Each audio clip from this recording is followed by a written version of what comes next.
إلهي بزنته لنكا مران منجدون انداوك أسجلين ليازو جمل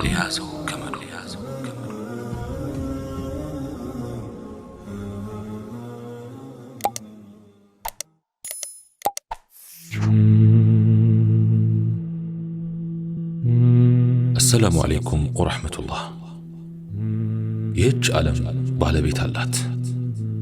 በዘፈቀደ አልተገኘችም፣ ድንገት አልተከሰተችም። ያቆማትና ያዋቀራት አምላክ አላት። ጌታዋ አላህ ሱብሓነሁ ወተዓላ ነው። እሱም ያስገኛቸውን ነገሮች ዝም ብሎ አልበተናቸውም። ሁሉን ያያል፣ ይቆጣጠራል። ምድር አምላኳ ፍትሃዊ አምላክ ነው። በደልን አይወድም። ሰዎች እንዲበዳደሉም አይፈቅድም። የበደሉና ግፍ የሰሩ ሰዎች ለጊዜው ያመለጡ ይመስላችኋል እንጂ በደላቸው ተመዝግቧል። ስራቸው ሁሉ ነገር ከሱ ድብቅ ባልሆነው ጌታ ዘንድ ሰፍሯል። የበደሉትና ግፍ የሰሩት ያታለሉትና ያጭበረበሩት ጀዛቸው ቀኑን ጠብቆ ይከፈላል። በፍጥነትም ይሁን ዘግይቶ ሁሉም እንደየሥራቸው ያገኛሉ። ሰው ይፍጠንም ይዘግይ የሥራውን ያገኛል፣ የእጁንም ይወስዳል። ይህም አላህ ሱብሓነሁ ወተዓላ ስለ መኖሩና ስለ ፍትሃዊነቱ ማሳያ ነው። በግፍ የገደለ በግፍ ይሞታል። የሳቀ የናቀ ያላገጠ ይሳቅበታል፣ ይናቃል፣ ይላገጥበታል። በግፍ ከዕድሜህ የተወሰነ ተሰርቆብህ ወደ እስር ቤት ተወርውረህ ሊሆን ይችላል። የሆነ ጊዜ ያሰረህ አካል መታሰሩ እንደማይቀር እርግጠኛ ሁን። የተዘጋብህ በር ይዘጋበታል። ሕይወትህን ሆነ ብሎ ያበላሸውን አካል አላህ ሕይወቱን ሳያበላሽበት እንደማይተወው እመን። በሌለህ ዓይብ ያነወረህንና ያዋረደህን ባልሰራኸው ሥራ ያለ አግባብ ስምህን ያጠፋውን አላህ የሱን እውነተኛ ዓይብ የሚያጋልጥበት ሰው እንደሚመድብበት አትጠራጠር። በርካሽ ዋጋ የሸጠህን በነፃ የሚሸጠው ሰው ጀሊሉ ይመድብበታል። አንድ ቀን ይረዳኛል ብለህ ተማምነህና ጠብቀኸው ድንገት አንተን ለመጉዳት እጁን ከስርህ ያነሳው ሰው የሆነ ቀን አላህ እጁን ከስሩ ያነሳዋል።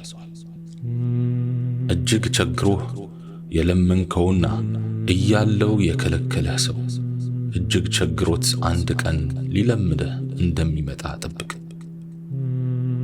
ሁሉን ነገር አምነሽው ተስፋሽ ጥለሽበት ባልጠበቅሽውና ባላሰብሽው ሁኔታ ክዶሽ ተስፋሽን ያጨለመውን አንድ ቀን ከጤና እስከ ገንዘብ ከሰው እስከ ጉልበት ሁሉ ነገር ክዶት ታገኘዋለሽ። የተጎዳች ቀልብ ምንም አትሆንም። ጉዳቷን የሚክስላት ግፏን የሚበቀልላት አምላክ አላት። ጉዳዩ የጊዜ ብቻ ነው። አታስብ ወዳጄ። መበደልህ ያሳስብህ ይሆናል። ያለ አግባብ የተሰራብህ ግፍ አንገብግቦህ ይሆናል። አይዞህ፣ አትዘን። ብቻ አንተ በዳይ አትሁን። ግና ሰው ሆኖ በደል ያልደረሰበት ማን አለ? ያለ አግባብ ያልተገፋ ማን አለ? አላህን በማይፈራ ሰው ንብረቱን ያልተቀማ፣ በውሸት ወሬ ስሙ ያልጠፋ፣ ያልተሰደበ፣ ያልተናቀ ማን አለ? እኛ ሙስሊሞች በመጨረሻው ዓለም ስናምን የካሳና የጀዛ ቀን መሆኑንም እናምናለን። ሌላው ቀርቶ ቀንድ የሌላት ላም በቀንዳም ላም በደረሰባት በደል ትካሳለች። በዳይ ሰው በዳይ እንደሆነ ውስጡ ይነግረዋል፣ ህሊናውም ሰላም ይነሳዋል። በዚህም ሆነ በመጨረሻው ዓለም እረፍት የለውም። የጊዜ ጉዳይ እንጂ በዚህ ምድር ላይ የእጁን ያገኛል። ዛሬ ቢፈነድቅ ቢደሰት ለጊዜው ነው። ዛሬን ቢያልፍ ነገ ሌላ ኬላ አለበት። በትንሣኤ ቀን የሚጠብቀው መዓት ከባድ ነው። በቂያማ ቀን ለምርመራ ዋናው መርማሪ ፊት ይቆማል። መልካም ምንዳውን ሁሉ አይኑ እያየ ይነጠቃል። የበደላቸውን ሰዎች እንዲክስ ይደረጋል። የሚክሰውም ዱንያ ላይ ከሰራው የመልካም ሥራ ምንዳው እየተወሰደ ነው። አይን እያየ የራስን መልካም ሥራ አሳልፎ ከመስጠት በላይ ምን ህመም አለ በአላህ። በዚህ መልኩ የበደለውን ሁሉ ይክሳል። የሰረቀውን ሁሉ ሳይወድ በግዱ ይመልሳል። መልካም ሥራ ከሌለው ወይም ለተበዳዮች ተሰጥቶ ካለቀ ከተበዳይ መጥፎ ሥራ ተቀንሶ ዕዳ እንዲሸከም ይደረጋል። ሱብሓነላህ። በደል የትንሣኤ ቀን ድርብርብ ጨለማ ነው። በዳይ ሰው ኪሳራው ብዙ ነው፣ ማረፊያውም ጨለማ ነው። ለበዳይ ሰው እዘንለት እንጂ ተበደልኩ ብለህ አትማረር። የተበዳይ ዱዓ ምላሽ አለው። የተበዳይን ጉዳይ አላህ አይረሳም። አንድ ቀን ይመልስለታል። እንባውን ባማረ ሁኔታ ያብስለታል። በደል ጉዳት ቢመስልም ትርፍ አለው። እናም ምን አሳስበህ? ምን ያሳስበናል? በምንወደው ሰው ተከተን ሊሆን ይችላል። የምንቀርበውና የምናምነው ሰው ጎድቶን ይሆናል። እርግጥ ነው ከሚቀርቡን ሰዎች በኩል የሚደርሰው ጉዳት ያማል። ርቀቱም ቅርበት ስላለው ነው መሰል ውጋቱም ጥልቅና ከባድ ነው የሚሆነው። ይህ የሆነው ለሰዎች የሰጠነው ዋጋ ከፍ ያለ በመሆኑ ነው። ራሳችንን ጥለን ከአላህ በላይ እነርሱን አምነን ስለተደገፍንባቸው ህመሙ ከበደን፣ በቀላሉም ወደቅን። የዱንያ ቀናት ምን ይዘው እንደሚመጡ አይታወቅም። ሰዎች የሆነ ቀን ሊለወጡ ሐሳባቸውንም ሊቀይሩ እንደሚችሉ እንወቅ። ስለሆነም ፍጹም በሆነ መልኩ በሰው ልጆች አንተማመን። የቁርጥ ቀን ወዳጆቼ ናቸው ብንልም ፍጹም በሆነ መልኩ ሰዎችን አንመን። ሳናስበው አንድ ቀን ያሳፍሩናል። ዛሬ ላይ ሰው ለሰው የሐዘን ምንጭ ሆኗል። ከወዲህ ወዲያ ሐሜትን የሚያመጡ፣ በመቀኝነት የተበከሉ፣ በውሸት የተነገሩ ሆነዋል። በአሉ አሉ ይኖራሉ። በገንዘብ ጉዳይ የሚካካዱ ብዙዎች ናቸው። በጥቅም የሚጣሉ በርካቶች ናቸው። ከሩቅም ሆነ ከቅርብ ሰው በሚደርስብን ጉዳት አንገረም።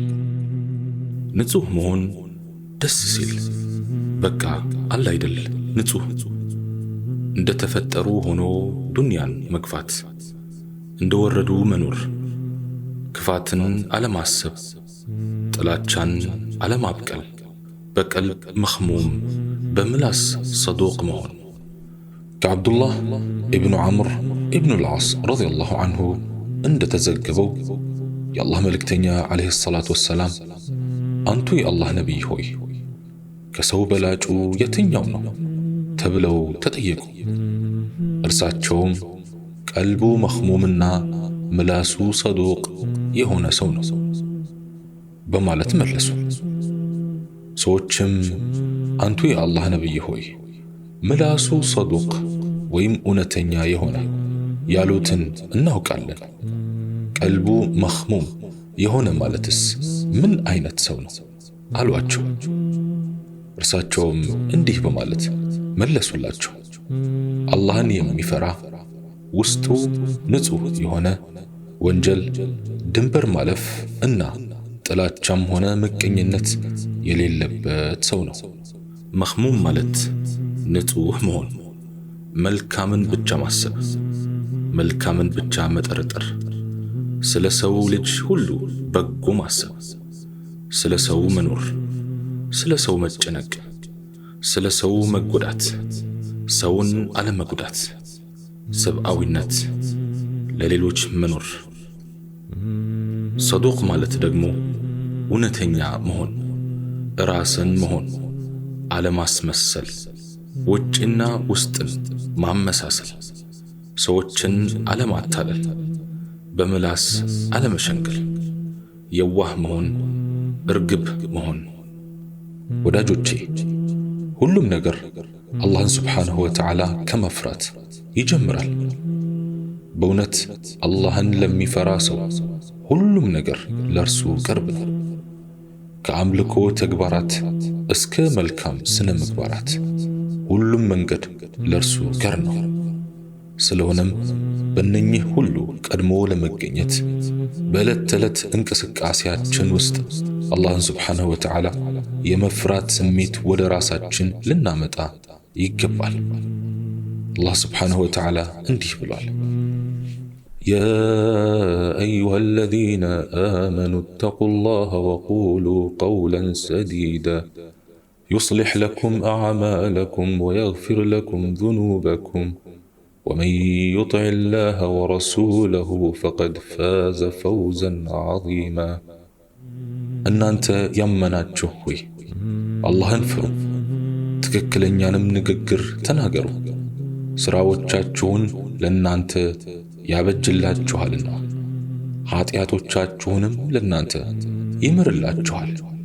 አላህንና መልእክተኛውን የሚታዘዝም ሰው በርግጥ ታላቅን ዕድል አገኘ። ሱረቱል አሕዛብ አንቀጽ 70-71።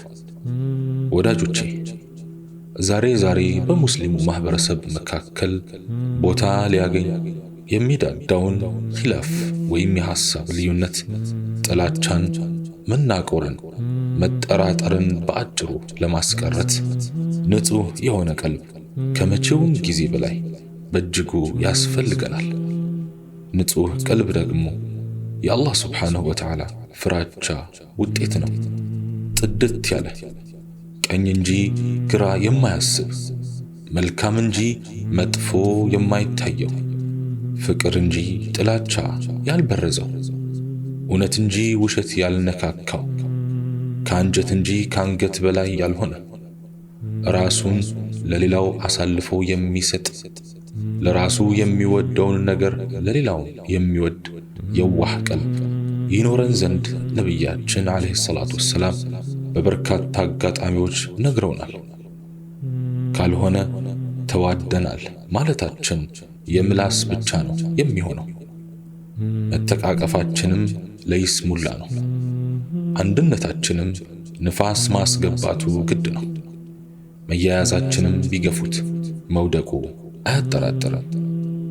ምቀኝነት፣ መጥፎ ጥርጣሬ፣ መተማማት፣ የጎሪጥ መተያየት፣ ጭፍን ጥላቻ፣ ጉራ፣ ከአጉል ቅናት፣ ንፍቅና፣ ነገር መብላትና ሌሎች መሰል ነገሮችን ሃይማኖታችን ቦታ አይሰጣቸውም።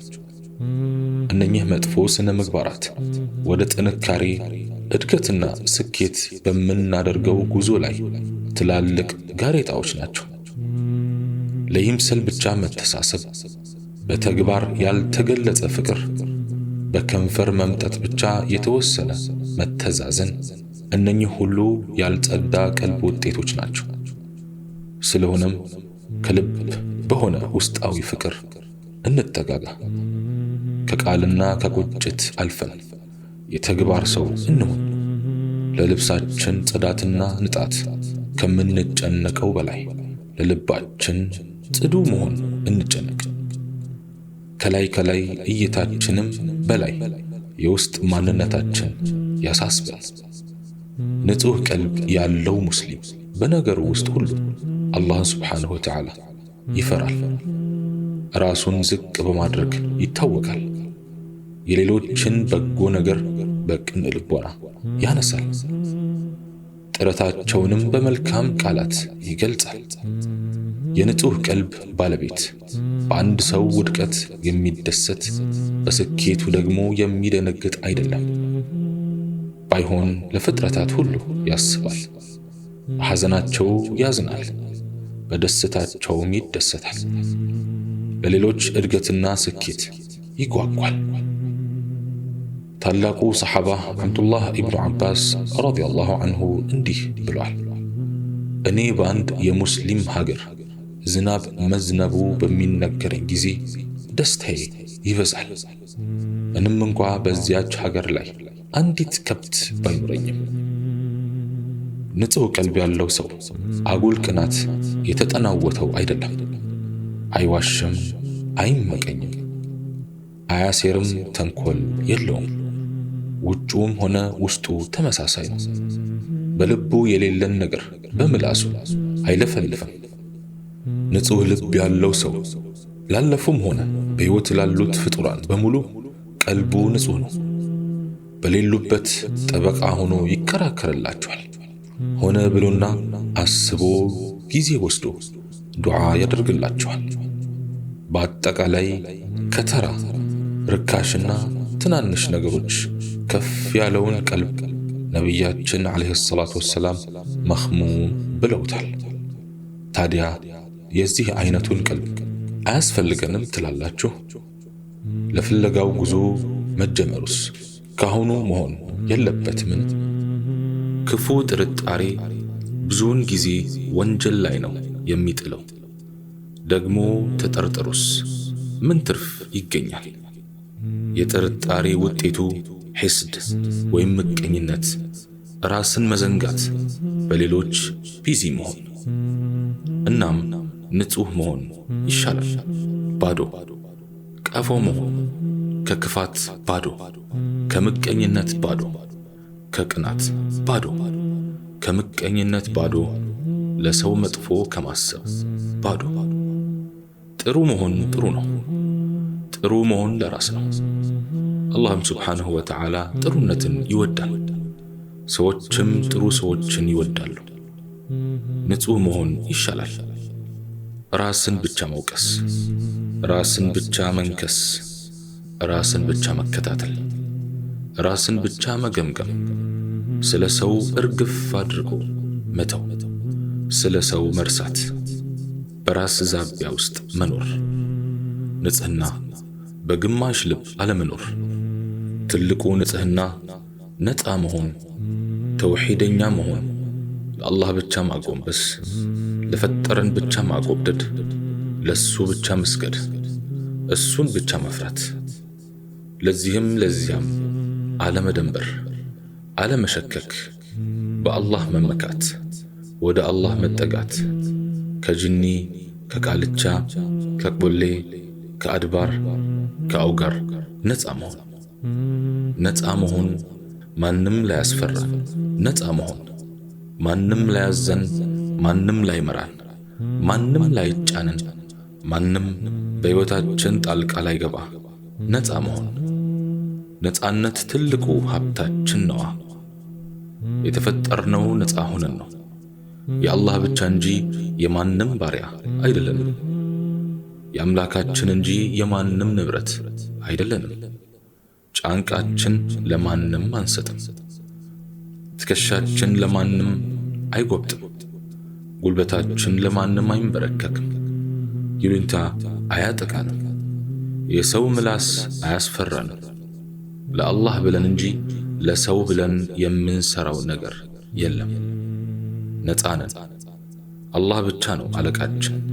እሱ ብቻ ነው የሚቆጣጠረን። በነፃነት እናስባለን፣ በነፃነት እንወጣለን፣ በነፃነት እንገነባለን።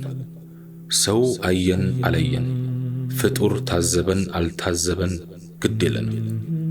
ነፃ ነን። አምላካችን አስበን ከእርሱ አንጻር ትክክል መሆናችንን ገምግመን ወደፊት እንጓዛለን። ከፍ ብለን እንበራለን። ነፃለን። አላህ ሆይ ነፃነታችንን አትንጠቀን። ነፃነት ነጣቂዎችንም ያዝንል። ነፃነታችንን በሚጠቅም ነገር ላይ እንድናውል እርዳን ያ አላህ። አላህ ስብሓነሁ ወተዓላ እኔም በተናገርኩት እናንተም በሰማችሁት የምንጠቀም ያድርገን። ሱብሓነከ አላሁመ ወቢሐምዲክ አሽሀዱ አን ላ ኢላሃ ኢላ አንተ አስተግፊሩከ ወአቱቡ ኢለይክ። وآخر دعوانا أن الحمد لله رب العالمين والسلام عليكم ورحمة الله تعالى وبركاته.